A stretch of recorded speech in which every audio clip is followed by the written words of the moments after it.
Action. ಏನು ಎಷ್ಟು ಇವಳಿಗೆ ಕೊಬ್ಬು, ಇವಳಪ್ಪ ಎಲ್ಲ ಒಂದೇ ತರ ಹೋಗ್ಬಿಟ್ಟವ್ರೆ. ಹೇಳೋರು ಕೇಳೋರು ಯಾರು ಇಲ್ಲ, ಒಂದು ಚೂರು ಮರ್ಯಾದೆ ಕೊಡ್ಬೇಕು ಅನ್ನೋದು ಇಲ್ಲ.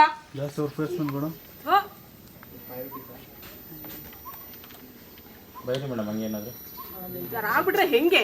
ನಮ್ಮ ಮನೆ ಮಾನ ಮರ್ಯಾದೆಲ್ಲ ಕಳೀತಾ ಇದಾರೆ ಇಬ್ರು ಸೇರ್ಕೊಂಡು. ಒಂದು ಚೂರಾದ್ರೂ ದೊಡ್ಡವರೊಬ್ರು ಇದ್ದಾರೆ, ಮರ್ಯಾದೆ ಕೊಡೋಣ, ಅವ್ರ ಮಾತಿಗೆ ಬೆಲೆ ಕೊಡೋಣ, ಏನೂ ಇಲ್ಲ. ಸಾಕಾಗ್ಬಿಟ್ಟಿದೆ ನನಗಂತೂ ಇದಿಬ್ರಿಗಿಂದ. ಏನ್ ಅನ್ಕೊಳ್ತಿಲ್ಲ ಅಕ್ಕಪಕ್ಕದವರೆಲ್ಲ.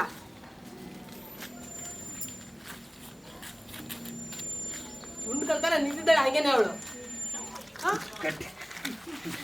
ಆಯ್ತಾ, ನೋಡ್ಬೋದಾ ಕ್ಯಾಮ್ರಾ? ಏನ್ ಗೊತ್ತಾಗಲ್ಲ.